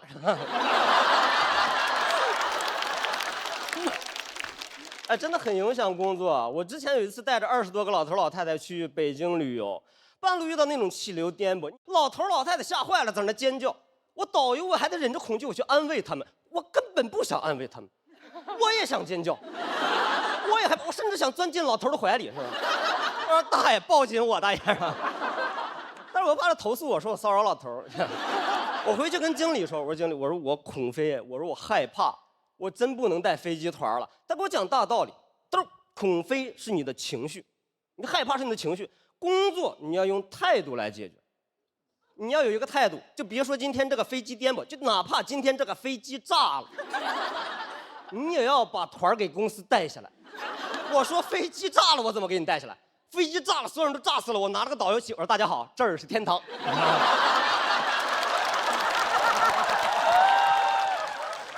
蓝蓝的天空，炸死的泪。哎呀，真的很害怕。我真的是，我觉得我在飞机上害怕，主要是因为我觉得会死得不明不白。就我在临死之前，我都没办法给家里打个电话、发个信息。我领导说不会了，飞机上有很多那种特别厉害的装置来保障咱们的生命安全。比如说，其中有一个装置叫做黑匣子。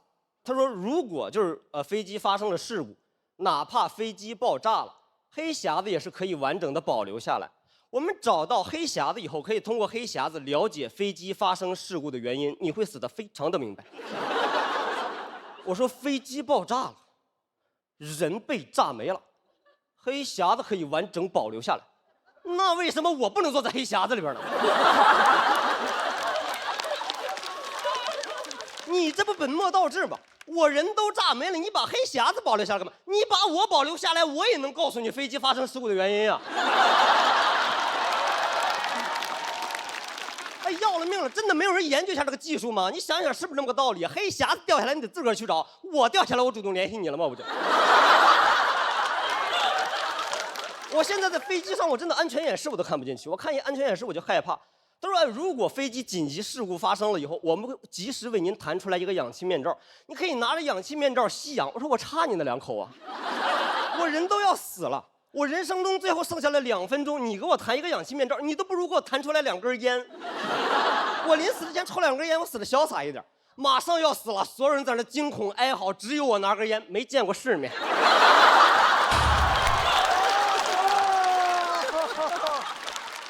不要跟我说飞机上没有打火机抽不了烟，发动机那不着了吗？那不是。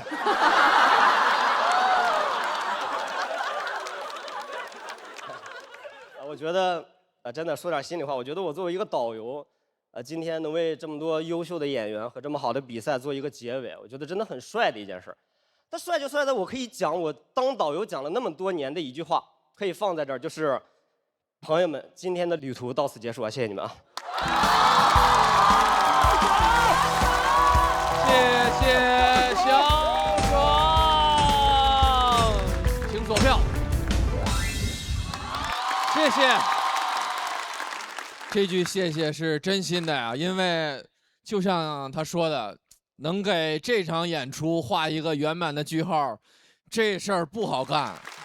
这种时候，这个比赛的节奏，这个时间点，能完成一场扎扎实实这么稳健的演出，厉害，兄弟！谢谢，老乡，老乡，自古燕赵多这个幽默之士。他跟嘻哈是这个。算同事对不对？你们这个又孔飞又空姐的这个段子里边好多那种就是科普的一些东西都是嘻哈跟我讲的，很感谢嘻哈。还是想你变成黑匣子。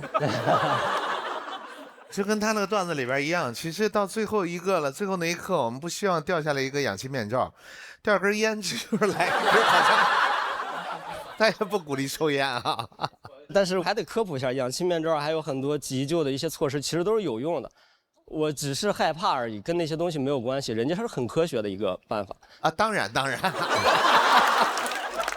我觉得太难得了，最后这个怎么接啊？但他表现得非常稳，是，而且他的语言节奏风格，包括讲话的状态，整体特别符合我对于喜剧演员此刻的一个审美的要求，就是都在那点儿上，非常难得，太稳了。黑匣子好巧妙啊！我们知道黑匣子这么多年，我真没这么想过，一切都刚刚好。谢谢你给我们带来一个这么完美的ending。其实很多素材和东西都是我们线下演员一起打磨的，也有很多点都是朋友提出来的。其实线下有很多演员，其实大家可以多去关注一下线下的演出。是的，我们做节目最终也是想像一个陈述最讨厌的那东西，就是广告一样，让大家认识到这些演员，让大家知道还有很多剧场，还有很多的演出。我们都知道现场的演出是多么的珍贵和无法替代。那我们请刘回回到舞台中央，这场车轮战会有一个结果，我们整个第一赛段盲盒抢金赛也会有一个结果，最后会是如何，请看大屏幕。很遗憾，小爽要成为我们最后一位暂时前往待定区的朋友。太帅了！他的底太帅了，太帅了，太帅了！我算是那个屋里把所有人都给送走的人。3、2、1，加油！加油！加油！加油！加油，宝贝儿！走了！喂，加油，妹妹！加油！加油！加油！1、2、3，加油！加油！加油！加油！然后我就一点一点听着那个屋里的声音就是越来越少。哦。请小爽前往主舞台准备，加油！我们一起共同经历了昨天那么美妙的一晚之后，我觉得这个经历比什么都重要。我们有机会，我们再凑齐一个线下拼盘，我们好好演一演，好吗，朋友们？拿车轮拼盘。我们是拿车轮。最后的掌声全部给到刘奎，恭喜你在车轮战中杀了出来，直接晋级，并且拿到复活金牌。谢谢各位的精彩演出。那我们第一赛段盲盒抢金赛的下半场就全部结束啦。最后的时间，我们仍然需要一个小小的总结。下半场印象最深刻的时刻或者朋友会是谁？国仔，哎，那个黄忠是上半场下半场的。首先他叫杨子儿，黄忠，然后黄忠是他的爷爷，然后以及他爷爷的偶像。他给我的印象太深了，就快笑断气儿了。真的是太奇妙了，每一句那梗又特别爆，而且又人话的含量极少啊，但是又很巧妙，了不起的。我也投黄忠一票，我觉得太好了，真是。但我也不是，就是这一边觉得自己生得早很幸运，一边觉得真幸运。没有，就是很开心。我今天在这里见到这么多优秀的演员，让我对这个脱口秀又充满了向往。这只是向往啊，谢谢，这太厉害了，太厉害了！我是不会再跟他们比赛了。我觉得也是今天晚上很多演员在休息的间歇发朋友圈的那个瞬间，其实就是黑灯和帆不凡还有海宇他们3个人的 PK。我觉得很多演员都很有感触，看完那场演出之后，大家都会继续充满对脱口秀的热爱。你知道，当你用心认真的去为此努力的时候，这个舞台不会辜负你。感谢216位观众朋友们吧，是你们造就了这个美妙的夜晚。谢谢各位，谢谢各位，谢谢各位，谢谢各位，谢谢各位。待定的选手可能他们会面临淘汰，但我希望他们能继续说下去，哪怕也许你说100次只有1个人笑了，但是也许那个光就会照亮那个人。然后还有就是我们能看到，比如说已经晋级的很多人，尤其是咸鱼，他曾经在这个场上说凉过，但是他现在又是一个非常强的王者，所以我们会等到那个凯旋的时刻的。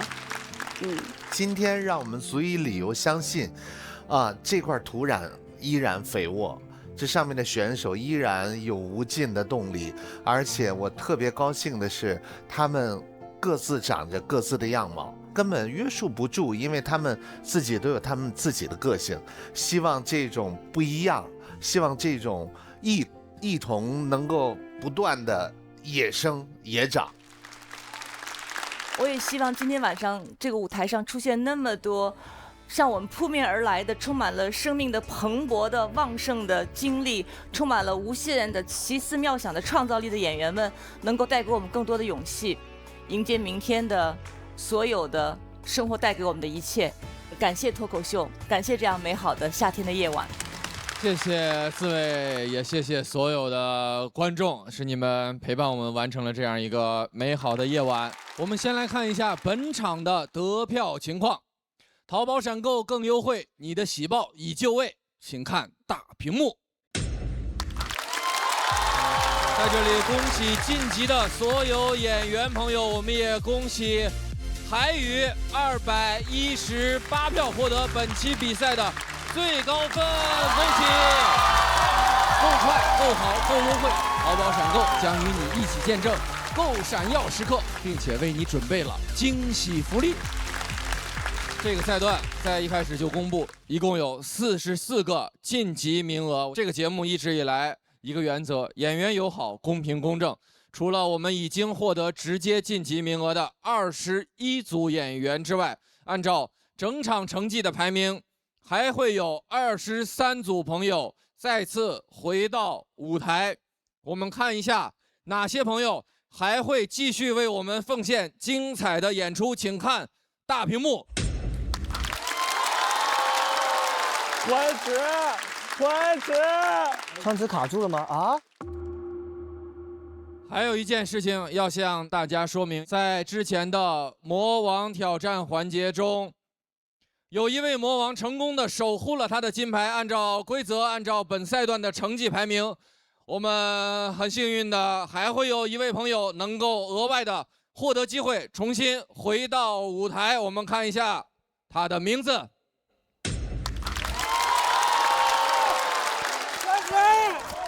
川崎，导演，吓唬你的这个导演。最大的遗憾是这套段子，在我心里没有得到它最好的归宿吧，我觉得。来得快，走得也得快，我真是风一样的女子，所以我的悲伤也来得非常的快速，希望它走得也比较快速吧。我就是一个来逗你们开心的人，让你们笑了，我觉得很开心，谢谢你们。总会有一些偏差，今天啊又是惊喜的一天，谢谢各位。我觉得一轮游也是游了，不能算搁浅。继续我的喜剧之路吧，我觉得前路会光芒万丈的。四海之内皆兄弟，五洲震荡和为贵，江湖儿女多子轩。喜剧是直面人生很多困境的一个成果。你可能会在一场比赛打败我，但是你永远打不倒我。再勇敢一些和坚强一些吧。一个东西做不成又能怎么样呢？就做呗。我挺感谢自己没有放弃，挺感谢自己一直在坚持。一切都顺其自然。做脱口秀需要魄力，别害怕，别担心，别想那么多，怎么样都可以。放心眼，桥都坚固，隧道都光明。你一定要自信，你真的很好，你已经很厉害了。希望这句话不是在你一轮游之后听到。希望今年不要一轮游吧。这也太幽默了吧！第一赛段盲盒抢金赛全部结束，再次恭喜45位晋级的演员。大家依然会在线下演出，《喜剧之王单口季2026》线下巡演即将开始，全网搜索新的派 Standby， 了解更多喜单巡演信息。最后再次感谢所有的演员和观众朋友，谢谢你们！各位，我们下周再见。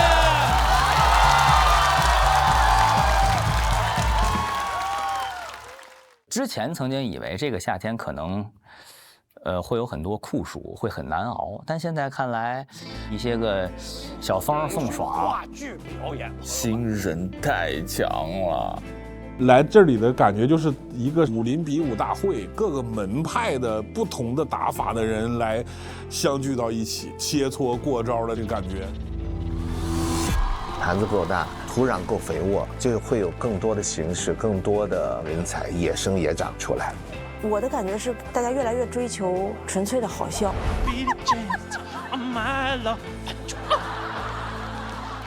存钱，马上给我存钱！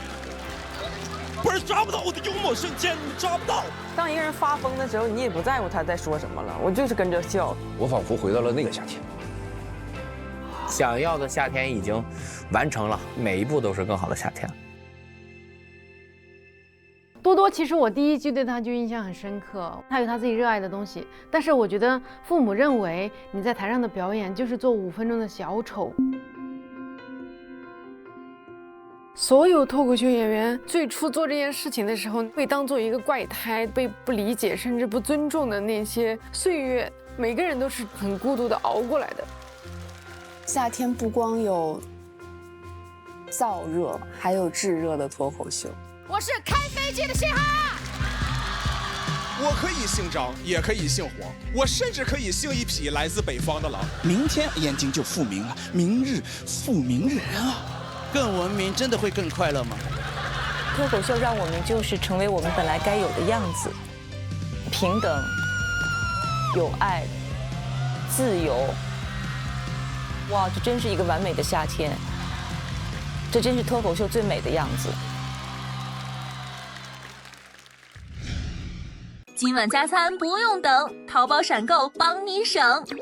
让我来看看淘宝闪购会请我吃什么呢？炸鸡汉堡和奶茶，还有一张免单卡。够了够了，真的够了！感谢够快够好够优惠的淘宝闪购，我去享用啦，拜拜。上淘宝闪购搜夏日拼团，点外卖拼团更优惠。本节目由淘宝闪购独家冠名播出，笑点稳稳接住，成长稳稳守护，宝宝成长有底气，上场有实力。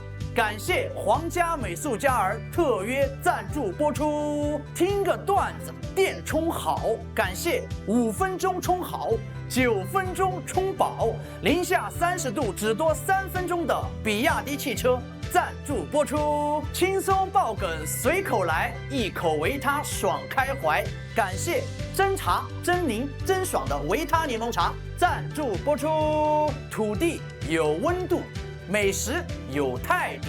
感谢爆笑零食好 homie 10个晴天美食小铺赞助播出。欢迎大家来到收工了喜剧之王。看到这个房间哪里不一样？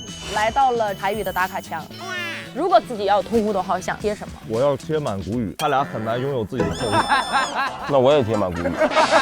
你想贴伊丽静老师？我是喜欢我的主持风格吗？可以看着我说话吗？刘奎，要是你也拿到 offer， 为什么想打2位残疾人？残疾人打残疾人的人，不是想打，他本来只想打黑灯，然后我就塞进去了。我看得非常的淋漓尽致，热泪盈眶，满身大汗，直接腋下打开。好棒好棒！我们的正式下外网比赛，只有老实人题卡上是词语的真实含义。没看懂呢。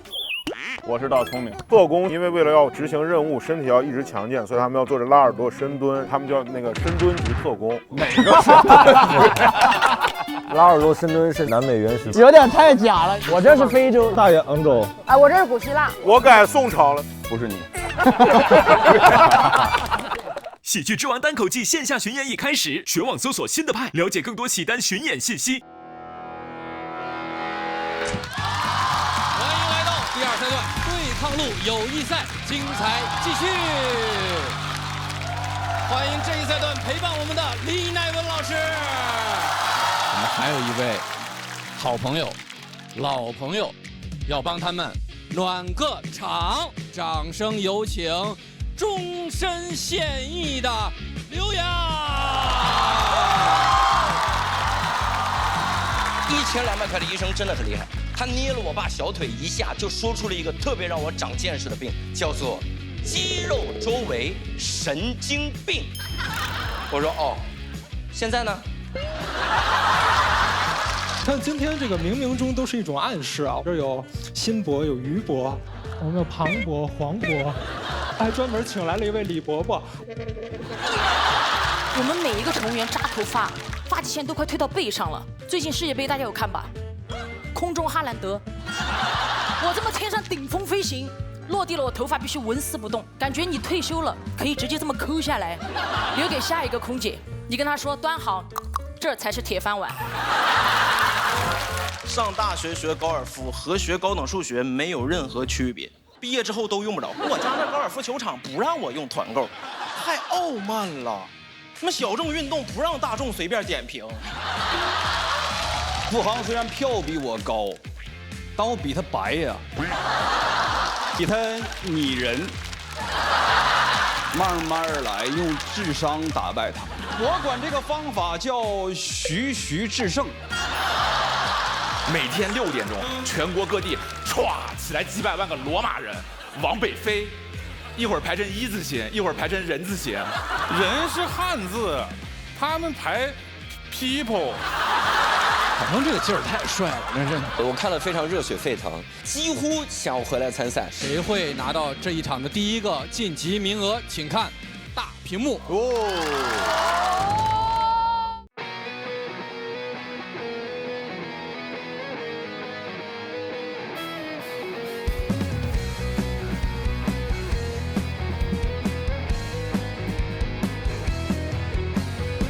看到吗？台上是谁在领奖？不是我，我在角落飘飘飘领奖。不是我。排队排最后合照站最边上。我咋办？你开场唱，我赶场，点绿就响。从来就没有女生举来就接气枪。你只是北京腔，我可是北京腔。没有万人敬仰，只有万人敬仰。就我自己努力奋斗，就算是个路人甲，谁也要翻身的。浪花飘飘飘飘飘飘飘飘飘。谁不是？每周一12点，会员专享喜剧演员们收工后的走心饭局。电视看爱奇艺就用奇异果 TV，享真奇映画 Max 高品质视听，解锁100种追踪方式，你的私人定制尽在爱奇艺综艺。来爱奇艺创作中心投稿《喜剧之王》单口季第3季，2创视频赢现金奖励。海外用户下载爱奇艺国际版，多语言字幕，更多独家内容抢先看。更多节目精彩资讯尽在新浪娱乐微博综艺、新浪综艺，百度一下你就知道。上百度 APP 搜索《喜剧之王》单口季第3季，看更多精彩内容。独家中文百科合作平台，上百度搜索《喜剧之王》单口季第3季，精彩内容尽在百度百科。上新浪新闻客端搜索《喜剧之王》单口季第3季，看节目更多精彩内容。上前程无忧511 job 找高薪工作，赚到你笑。下载网易小蜜蜂，看年轻人的朋友圈，拥有到词典 AI 同传，外教课堂轻松听懂，跨国会议无碍沟通。